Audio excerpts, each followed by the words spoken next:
오늘은 2021년 성령 강림절입니다. 하나님의 약속하심을 따라 성령이 이 땅에 오신 그 날을 기념하는 주일입니다. 오늘 우리가 읽은 사도행전 2장 1절의 말씀을 보면 오순절 날이 이미 이르매 라는 말씀으로 시작합니다. 오순절, 오순은 50을 의미합니다. 오순절은 50일째 되는 날이라는 뜻을 갖고 있습니다.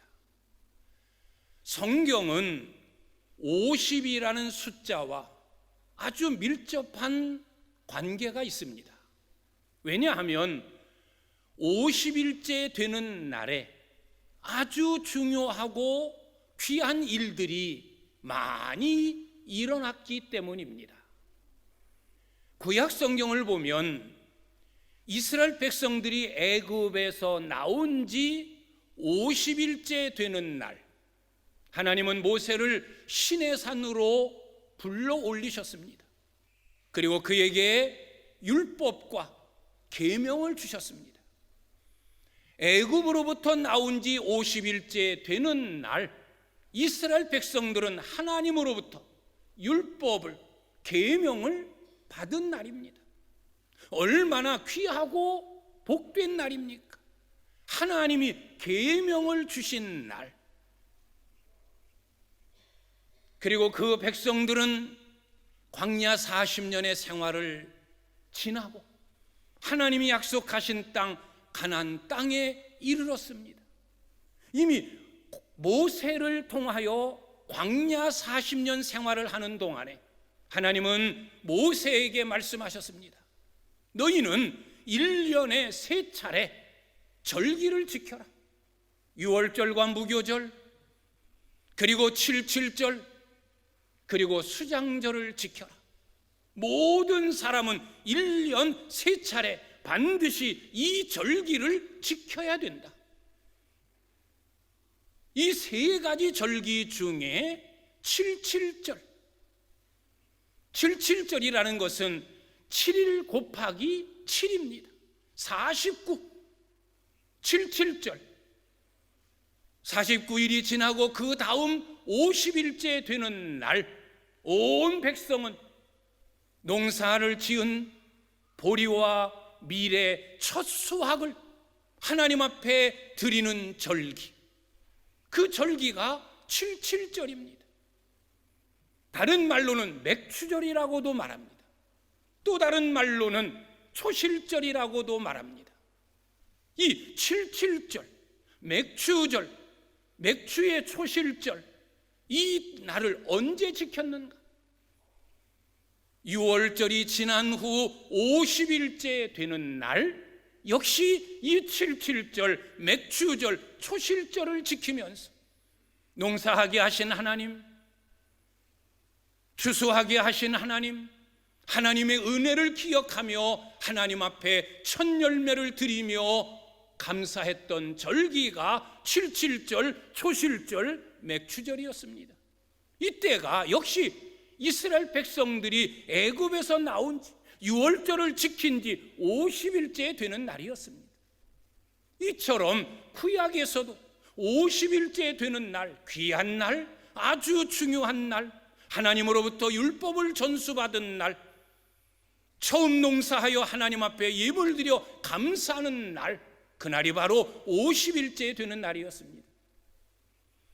신약에 와서는 오늘 말씀 오순절 날이 이르매 50일째 되는 날에 하늘이 열리고 성령이 강림하시는, 성령이 임하시는 놀라운 일이 일어났습니다. 이 날이 50일째 되는 날이었습니다. 언제로부터? 예수님이 십자가에 죽으시고 부활하신 지 50일째 되는 날에 성령이 이 땅에 오신 것입니다. 이처럼 구약을 보나 신약을 보나 50일째 되는 날에 아주 중요한 사건들이 발생했습니다. 물론 해, 연도는 다르지만 모세가 시내산에 올라 하나님으로부터 율법을 받은 그날, 그리고 이스라엘 백성들이 가나안 땅에 들어가 처음으로 농사짓고 익은 열매를 하나님 앞에 드렸던 날, 또 신약시대로 넘어와서 성령이 강림하신 날, 그 날은 똑같은 날이에요. 해가 다르고 연도는 다르고 40년이 지나고 수천 년이 지난 때이지만 날은 50일째 되는 날, 6월절부터 50일째 되는 날, 애굽에서 나온 지 50일째 되는 날, 예수님이 부활하신 지 50일째 되는 날, 다 똑같은 하루, 똑같은 날, 오늘 바로 그 날인 겁니다. 이처럼 50일은 굉장히 중요한 숫자입니다. 자, 그러면 오늘 성령이 이 땅에 강림하셨는데, 이 성령 강림 사건은 우연히 일어난 사건이 아니라는 거예요. 어느 날 갑자기 돌발 상황으로 만들어진 그런 날이 아닌, 하나님이 이미 오래전부터 계획하시고 준비하신 날이 바로 오늘 오순절 날이라는 거예요. 이미 요엘 2장 28절을 보면 내가 만민에게 내 영을 부어주리니 너희 자녀들은 장래의 일을 말할 것이며 너희 늙은이는 꿈을 꾸며 너희 젊은이들은 예언할 것이며 환상을 볼 것이며 나는 내 남종과 여종에게 내 영을 부어주리니 놀라운 기적들, 놀라운 은혜들이 일어날 것이다 라고 하나님은 이미 요엘 선지자를 통하여 만민에게 하나님의 영, 성령을 부어주실 것을 약속하셨습니다. 우연한 사건이 아닙니다. 하나님의 계획하심 속에서 이루어진 일입니다. 예수님도 생전에 제자들에게 누차 여러 번에 걸쳐서 내가 죽고 다시 하늘에 올라간 후에 하나님이 약속한 성령을 너희에게 보내주실 것이다. 보혜사 성령이 오셔서 영원히 너희와 함께 할 것이라고 말씀하셨습니다.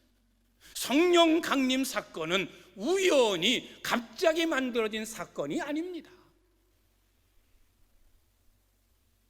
예수님의 탄생도, 예수님의 죽으심도, 예수님의 부활하심도, 예수님의 승천도, 예수님의 재림도 다 하나님의 계획과 섭리 속에 있는 거예요. 하나님의 시간 속에 포함되어 있는 거예요.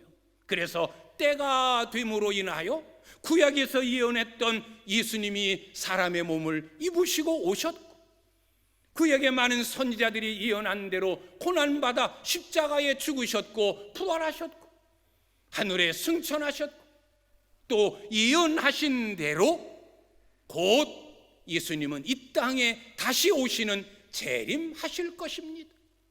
모든 일은 다 하나님의 주권, 하나님의 계획, 하나님의 섭리 속에서 이루어지는 겁니다. 한 나라의 흥망성쇠도 그냥 우연히 한 나라가 일어나고 어쩌다가 전쟁에서 패하여 한 나라가 망하고 그러는 것 같지만 아닙니다. 다 하나님의 계획하심 속에서 이 역사가 움직여 가는 겁니다. 한 개인의 운명도, 한 가정의 앞날도, 모든 일들은 다 하나님 손 안에 있고 하나님의 계획하심 속에 있는 겁니다. 하물며 성령 강림이라고 하는 이 중요한 사건이 그냥 우연히 어쩌다 보니까 돌발적으로 일어난 것이 절대 아닌 하나님의 계획하심 속에 일어난 하나님의 역사입니다. 자, 그러면 성령님이 오신 목적이 뭘까? 왜 하나님께서는 이미 오래전에 내가 만민에게 내 영을 부어주겠다, 남종과 여종, 젊은이 늙은이 모든 사람에게 왜 하나님의 영을 부어주시겠다라고 하셨을까? 왜 예수님은 재차 하나님의 약속을 들어 제자들에게, 많은 무리들에게 보혜사 성령이 오실 것임을 말씀하셨을까? 심지어 하늘에 승천하시면서 주님이 마지막 남기신 말씀, 너희는 예루살렘을 떠나지 말고 내가 너희에게 말한 바, 하나님이 약속하신 바 성령을 기다려라. 너희가 몇 날이 못 되어 성령을 받으리라 라고 성령을 약속하셨을까? 성령님이 오신 목적이 뭘까? 성령님이 오신 목적은 우리와 영원히 함께 하시기 위함입니다. 여러분, 왜 예수님이 이 땅에 오셨습니까? 예수님이 오실 때 예언된 말이 뭡니까? 처녀가 잉태하여 아들을 낳으리니 그 이름을 임마누엘이라 하라. 이를 번역한 즉 하나님이 우리와 함께 계시라 함이라. 예수님이 이 땅에 오신 목적도 우리와 함께 하시기 위함이에요. 우리와 함께 하시기 위하여 하나님이 사람이 되어 이 땅에 오신 거예요. 그런데 그 예수님이 이제 하늘로 승천하셨어요. 우리는 고아와 같이 버림을 받은 자로 남았어요. 그러나 하나님의 계획하심은 그게 아니에요. 이미 구약시대 때는 하나님께서 온 백성, 믿음의 사람들, 택한 자들과 함께 하셨고, 그 하나님이 사람이 되어 이 땅에 오셔서 많은 사람들과 함께 하셨고, 이제 그 예수님이 하늘로 승천하여 그 예수님이 이 땅에 없어진 것 같았으나 또 약속하신 성령이 이 땅에 오심으로 인하여 하나님이 우리와 함께 하시는 일이 계속 되어지고 있는 거예요. 그래서 요한복음 14장 16절의 말씀을 보면, 내가 내 아버지께 구하리니 그가 또 다른 보혜사를 너희에게 주사 영원히 함께 있게 하시리라 라고 주님이 말씀하셨어요. 또 다른 보혜사를 너희에게 보내사 영원히 너희와 함께 있게 하시겠다. 성령님이 오신 목적이 많지만 가장 중요한 것은 우리와 함께 하시기 위하여, 저와 여러분과 함께 하시기 위하여, 예수 그리스도를 믿고 구원 얻은 그 백성들과 영원히 함께 하시기 위하여 성령이 이 땅에 오신 것입니다. 그래서 지금도 여러분의 마음에는, 여러분의 곁에는, 여러분이 어디를 가든 하나님의 영 성령이 여러분과 함께 하시고, 때로는 인도하시고, 때로는 지키시고, 때로는 보호하시고, 영원히 함께하고 계시는 겁니다. 바로 성령님이 이런 분이에요. 성령님이 누구신가? 우리가 성령님이 누구신가에 대해서 이 짧은 시간 어떻게 다 이야기합니까? 그러나 성령님은 누구냐?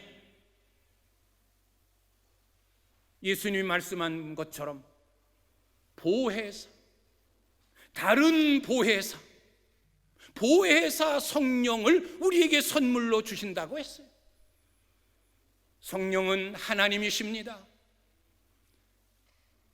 성부, 성자, 성령, 성부 야훼 하나님, 성자 예수 그리스도, 그리고 성령 하나님. 성령님은 하나님이에요. 성령님은 곧 하나님이에요. 그리고 그에게 붙여진 또 다른 이름은 보혜사입니다. 보혜사. 이 보혜사라는 이 단어를 풀이하면 보혜사, 우리에게 은혜를 베풀고 우리를 보호하시는 분이라는 뜻이에요. 우리에게 은혜를 베풀어주고 우리를 보호해 주시는 분, 그분이 보혜사 성령님이에요. 또 하나, 보혜사라고 하는 뜻은 헬라어로 파라클레토스. 파라클레토스라는 이 단어의 뜻은 옆에서 함께하는 자, 옆에서 도와주는 자, 내 옆에 있는 자, 그게 파라클레토스예요. 늘 내 옆에 있는 자. 성령님이 오신 목적 그대로 우리와 영원히 함께 하시려면 그저 멀리서 하늘에서 우리를 지켜보고 그런 것이 아니에요. 늘 내 옆에서, 내 곁에서 늘 나와 함께 하시는 분이 보혜사 성령님입니다. 그래서 파라클레토스, 옆에서 도와주는 자, 옆에 있는 자, 때로는 대변자가 되고 때로는 인도자가 되고 때로는 도우미가 되고 때로는 상담자가 되고 때로는 매니저가 되고, 내가 필요할 때마다 내 곁에서 나를 도와 나에게 은혜를 베풀어 주는 분, 그분이 보혜사 성령님이라는 거예요. 그래서 사도 바울도 로마서를 통해서 보혜사 성령에 대해서 어떻게 표현합니까? 우리의 연약함을 성령께서 도우시나니라고 말합니다. 우리의 연약함을 도와주시는 분. 내가 약할 때마다, 내가 쓰러지려 할 때마다, 내가 낙심할 때마다 내 곁에서 나를 붙들어주고 나를 위로해주고 나에게 힘을 주고 나에게 용기를 주고 내 갈 길을 밝히 인도해 주시는 그분, 그분이 바로 성령님 보혜사입니다. 그분은 삼위 하나님이시오. 내 곁에서 나에게 은혜를 베풀고 나를 도와주시는, 늘 내 곁을 떠나지 아니하시는 나의 보혜사 성령님입니다. 자, 그러면 초대교회가 오늘 이 사건, 오순절날 성령이 임하고 한 곳에 모여 기도했던 120명 성도들에게 나타난 일이 무엇입니까? 기도하면서 성령을 받았던 많은 사람들에게 어떤 일이 일어났습니까? 성령이 강림함으로 인하여 초대교회는 놀라운 변화가 일어났습니다. 하나는 복음이 본격적으로 전파되기 시작했습니다. 성령이 강림하신 이후 복음이 본격적으로 전파되었어요. 성령이 임하시기 전까지 제자들은 두려웠습니다. 한 집에 모여 있었습니다. 자기들이 그리스도인임을 알리기를 꺼려했습니다. 그런 겁장이, 그런 두려움에 떨던 자들이 이제는 모였던 자리에서 밖으로 뛰쳐나왔습니다. 그리고 복음을 전하는 거예요. 예수 그리스도의 죽음, 예수 그리스도의 부활, 예수 그리스도가 왜 죽었느냐, 예수님이 왜 부활하셨느냐, 예수의 죽음과 예수의 부활을 만나는 사람들마다 전하기 시작했습니다. 초대교회가 전한 복음은 다른 게 아니에요. 예수 그리스도의 죽음, 예수 그리스도의 부활, 단순히 이것이었어요. 왜? 그것이 복음의 본질이니까. 예수 그리스도의 죽음과 예수 그리스도의 부활로 인하여 우리는 죄에서 자유함을 얻었고 심판과 저주와 멸망으로부터 구원을 얻는 복된 백성이 되었기 때문에 제자들이 전한 복음의 핵심은 예수 그리스도, 그분의 죽음, 그분의 부활이었어요. 제자들은 밖으로 뛰어나왔습니다. 복음을 전하기 시작했습니다. 만나는 사람들마다 매 맞아도 옥에 갇혀도 죽어도 그들의 입에서는 항상 예수 그리스도의 죽음, 예수 그리스도의 부활, 그분을 믿으면 누구든지 구원을 얻는다라는 복음을 전하기 시작한 겁니다. 그리고 선교의 출발점이 되었어요. 성령이 너희에게 임하시면 너희가 권능을 받고 예루살렘과 온 유대와 사마리아와 땅끝까지 이르러 내 증인이 될 것이다 라고 주님이 승천하시면서 말씀하신 대로 성령을 받은 초대교회 교인들 흩어졌습니다.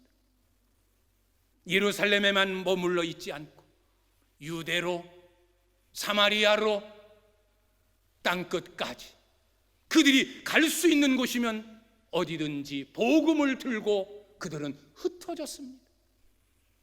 디아스포라, 흩어진 그리스도인, 흩어진 사람들. 초대교회 교인들이 흩어져서 뭐 했습니까? 자기 살궁리 하려고 흩어진 게 아닙니다. 복음을 전하려고 그들은 사방으로 흩어진 겁니다. 자기 동족에게 뿐만이 아니라 이방인에게까지 복음을 전하려고, 선교하려고 그들은 복음을 들고 사방으로 흩어졌습니다. 예루살렘에서 유대로, 사마리아로, 땅끝으로 그들이 갈 수 있는 곳이면 어디든지 복음을 들고 갔습니다. 그리고 복음을 전했습니다. 복음을 들은 많은 사람들, 한 사람씩 한 사람씩, 이제 나중에는 하루에 3,000명, 하루에 5,000명씩 복음을 듣고 주께로 돌아오는 자들이 일어났습니다. 성령의 강림함으로 인하여 복음이 본격적으로 전파되기 시작했고 선교의 출발점이 되었고, 그로 인하여 믿는 자들이 생겨나는 거예요. 예루살렘에도, 유대에도, 사마리아에도 가는 곳마다 믿는 자들이 생겨나니까 믿는 자들이 모이기 시작했습니다. 믿는 자들이 모이기 시작했습니다. 오늘 우리가 모임처럼, 이 모임이 뭡니까? 교회예요. 복음을 전하고 선교하고, 그래서 몰려든 믿음의 사람들의 공동체, 모임 공동체, 교회 공동체, 교회가 탄생하게 된 거예요. 성령 강림으로 인하여 교회가 시작이 된 겁니다. 그래서 성령 강림절을 우리는 다른 말로 교회의 생일, 교회가 탄생하기 시작한 거예요. 가는 곳마다 교회가 세워진 겁니다. 이것이 성령 강림으로 인하여 나타난 놀라운 일이에요. 숨어서 있던 제자들이, 두려워 떨던 그리스도인들이 복음을 본격적으로 전하기 시작했고, 예루살렘에서 유대인들에게만이 아니라 사방으로 흩어져서 이방인들에게까지 선교를 전하기 시작했고, 그래서 믿는 자들이 많아지기 시작했고, 그들이 가는 곳마다 모이고 가는 곳마다 교회가 세워지는 놀라운 은혜가 일어났습니다. 이게 성령 강림으로 인하여 기독교 2000년 역사 가운데 빛나는 업적이에요. 자, 그러면 마지막으로 우리가 매해 성령 강림절을 지키는 이유가 뭘까? 모든 절기를 지키고 해마다 부활절, 성령 강림절, 맥주절, 추수절, 성탄절, 교회를 지키는 이유와 목적이 있어요. 뭐 똑같은 절기를 매 해마다 뭐 똑같은 방법으로 왜 지키냐? 기념하는 거예요. 잊지 않고 기억 속에 남겨두고,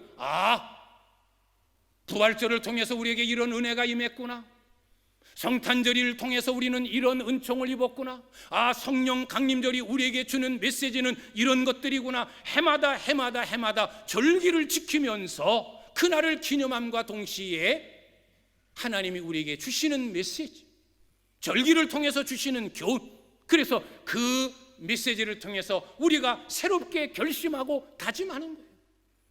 우리는 성령 강림절을 지킬 때마다 꼭 잊으면 안 되는 세 가지의 중요한 일이 있어요. 오늘 성령 강림절을 통해서도 우리가 꼭 다짐하고 결심해야 될 일이 있습니다. 세 가지입니다. 하나는 열심, 뜨거움이에요. 성령 강림절을 통하여 우리는 잃었던 열심을 다시 회복하고 식었던 우리의 믿음이 다시 뜨거워지는, 이게 성령 강림절이에요.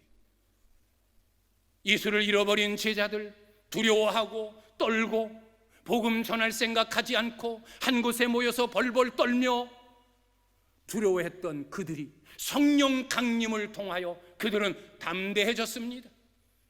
누가 먼저일 것 없이 밖으로 뛰어나왔습니다. 누가 먼저일 것 없이 그들은 만나는 사람들마다 복음을 전하기 시작했고, 그들은 사방으로 흩어져 복음의 전달자가 되었습니다. 이 열심, 이 뜨거움, 그 성령 강림절의 예전 색깔은 빨강색이에요. 빨강색. 불, 뜨거움, 열정, 열심. 신앙은 열심이에요. 신앙은 한없이 편하게 할 수도 있고, 그저 냉랭하게 되는 둥 마는 둥 내 마음대로 내 하고 싶은 대로 그렇게 할 수도 있고, 그러나 때로 힘들지만 어렵지만 열심을 다하여 뜨겁게 최선을 다하여, 왜 저렇게 어렵게 신앙생활하나, 왜 저렇게 복잡하게 하지? 아니에요. 신앙생활은 뜨거워야 되는 거예요. 너희가 뜨겁든지 차든지 하라. 미지근하면 내 입에서 너희를 토하여 내리라. 신앙은 때로는 뜨겁게, 열심, 열정은 뜨거워야 되는 거예요. 때로 신앙은 냉철해야 돼요. 죄에 대하여는, 악에 대하여는, 불의에 대해서는 단호하게 끊어버리는 냉철함이 있어야 되는 거예요. 이것이 성령 받은 자의 삶이에요. 뜨거움, 열심. 예배하는 일에 열심, 기도하는 일에 열심, 전도하는 일에 열심, 봉사하는 일에 열심, 주님의 뜻을 이루는 일에 열심, 사명을 감당하는 일에 열심, 배우는 일에 열심, 열심, 뜨거움. 그것이 성령 강림을 통하여 일어나고 성령 강림절을 지키는 우리에게 주시는 메시지예요. 너는 뜨거우냐? 너는 열심을 내고 있느냐? 모이고 예배하는 일에, 기도하는 일에, 복음을 전하는 일에, 사명을 감당하는 일에 너는 열심을 내고 뜨거우냐? 우리에게 묻고 있는 거예요. 뜨거움이, 열심이. 두 번째로는 능력입니다. 우리는 성령을 충만히 받음으로 능력 있는 자가 돼야 돼요. 믿음의 능력. 고린도전서 12장을 통해서 성령 충만한 자에게 주시는 은사가 있어요. 9가지의 은사를 이야기하고 있어요. 지혜의 말씀의 은사, 지식의 말씀의 은사, 믿음의 은사, 병 고치는 은사, 능력 행함의 은사, 예언의 은사, 영들 분별함의 은사, 방언 말하는 은사, 방언 통역의 은사, 9가지 은사를 말합니다. 이 은사는 곧 능력이에요. 믿음을 통하여 성령 충만함으로 인하여 얻는 능력. 그런데 하나님이 주시는 능력은, 하나님이 주시는 은사는 세 가지 목적을 위해서예요. 하나는 내 자신, 나의 신앙의 유익을 위하여 하나님은 은사를 주시는 거예요. 내가 은사를 받음으로 인하여 우리 믿음 생활에, 우리 교회 생활에 큰 능력, 유익을 나타내는 거예요. 내 개인을 위해서. 또 하나는 교회, 다른 이들의 유익을 위해서, 내 주변의 다른 사람들의 신앙의 유익을 위하여 하나님은 성령을 통해서 우리에게 은사를 주는 거예요. 세 번째로는 하나님 영광을 위하여, 하나님 영광을 위하여 우리에게 은사를 주시는 거예요. 나를 위하여, 내 유익을 위하여, 다른 사람들, 교회의 유익을 위하여, 하나님 영광을 위하여. 이 세 가지 중에 어느 하나가 잘못되어진다? 은사를 잘못 받은 거예요. 내가 은사를 받았어. 뭐 은사 충만하다, 성령 충만하다, 능력 받았다라고 말하는데 다 자기를 위한 거예요. 오히려 내가 은사 받음으로 인하여 다른 사람에게 상처를 주고, 다른 사람에게 아무런 유익, 교회의 유익이 되지 않아요. 교회의 덕을 세우는 게 아니라 교회의 덕을 허물고 있어요. 은사 잘못 받은 거예요. 내가 은사를 받았다라고 하는데 하나님에게 돌려지는 영광은 하나도 없어요. 다 내 유익, 내 자랑, 내 기쁨, 나만을 위해서 은사를 사용하고 있어요. 은사 잘못된 거예요. 은사는 이 세 가지가 합쳐져 있어야 돼요. 하나님의 영광을 위하여 쓰여져야 돼요. 교회의 덕을 세우는 일에 쓰여져야 되고, 내 신앙생활의 유익을 위해 쓰여져야 되는 거예요. 이게 능력이에요. 능력을 뭐 대단한 큰 건 뭐 그런 것으로 생각하지 마세요. 내가 성령의 충만함을 받고 은사를 받아서 하나님께 영광 돌리는 삶이 되고, 교회에 덕을 끼치고 교회에 유익을 남기고 내 신앙생활에 유익을 끼치고 있다. 그러면 그는 능력 받은 자예요. 그게 능력이에요. 그게 성령 충만함이에요. 성령 충만함 받은 초대교회 교인들 다 하나님 영광, 복음을 전하여 교회의 유익, 자기 신앙생활의 영적 충만, 이 세 가지가 다 합쳐졌어요. 성령을 왜 받아야 되는가? 성령 강림절을 지키면서 우리가 깨달아야 될 결심이 뭐냐? 능력 받자. 성령 충만해서 내 신앙생활에도 흐트러짐 없이 항상 뜨거움과 열심을 지켜가고, 내가 섬기는 오창교회에 덕을 끼치고 유익을 남기고, 많은 성도들에게 힘이 되어주고 격려해주고, 그래서 복음을 전하는 자 되어 하나님께 영광이 되는 자 되자. 이게 능력이에요. 우리는 성령 강림절을 지키면서 이런 결심이 있어야 돼요. 나는 그런 능력 있는 삶을 사는가, 나를 돌아봐야 되는 거예요. 마지막 세 번째, 또 하나, 우리가 성령 강림절을 지키면서 결심하고 깨달아야 될 것은 변화예요. 변화.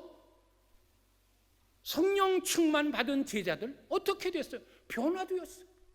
겁쟁이들이, 자기들 높아지기만을 바랬던 자들, 자기 생명 때문에 예수님도 부인했던 그들, 이들이 변화되었어요. 담대한 자로, 복음을 전하는 자로, 하나님께 영광 돌리는 자로 변화되었어요. 변화가 일어나야 돼요. 성령 강림절을 한 해 한 해 지켜가면서 우리는 변화되어야 돼요. 그래서 갈라디아서 5장에서 성령 충만한 자가 맺는 9가지 열매를 말하고 있잖아요. 성령 받기 전에는 육체의 지배를 받아서 음란과 호색과 더러운 것과 우상 숭배와 술수와 원수 맺는 것, 당 짓는 것, 분쟁하는 것, 혈기, 다툼, 이런 것들로 충만했던 자들이 성령 받고 나니까 성령이 맺게 하시는 열매를 따라 사랑과 희락과 화평과 오래 참음과 자비와 양선과 충성과 온유와 절제의 사람들로 변화되었어요.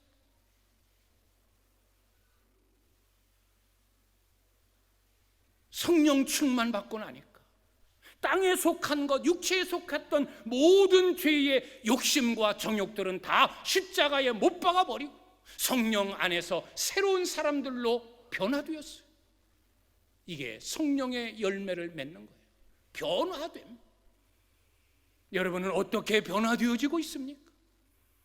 여전히 작년 그대로 미움이 내 안에 꽉 차 있고 시기, 분노, 혈기, 험담, 세상의 온갖 더러움, 술 취함, 방탕함, 세상적인 욕심, 아직도 그런 것들을 붙잡고 그런 곳에서 헤어나지 못한다면 오늘 성령 강림절을 통하여 성령의 충만한 은혜를 입고 우리는 변화되어야 될 줄 믿습니다. 사랑으로 늘 기쁨 충만한 자로, 평화를 만들어가는 자로, 온유한 자로, 오래 참을 수 있는 자로, 자비, 양선, 그리고 충성, 온유, 절제, 이런 것들을 금지할 법이 없느니라. 이렇게 변화되어지는 여러분들이 되시기를 주님의 이름으로 축원합니다. 오늘 2021년 성령 강림절, 오늘 오순절 날에 임했던 이 성령의 충만한 은혜가 여러분에게도 충만히 임하여 그분의 은혜 늘 여러분 곁에서 여러분의 연약함을 도와주고 여러분과 함께하는 은혜의 삶을 이루어갈 뿐 아니라 우리는 열심과 뜨거운 자로 새로워지고 능력을 받아서 하나님에게, 교회에게, 성도들에게, 나 자신에게 영육간의 유익한 존재로 서고 그리고 새롭게 변화받아 하나님의 뜻을 이 땅에 선전하며 살아가는 우리 복된 성도님들이 다 되시기를 주님의 이름으로 축원합니다. 기도하겠습니다.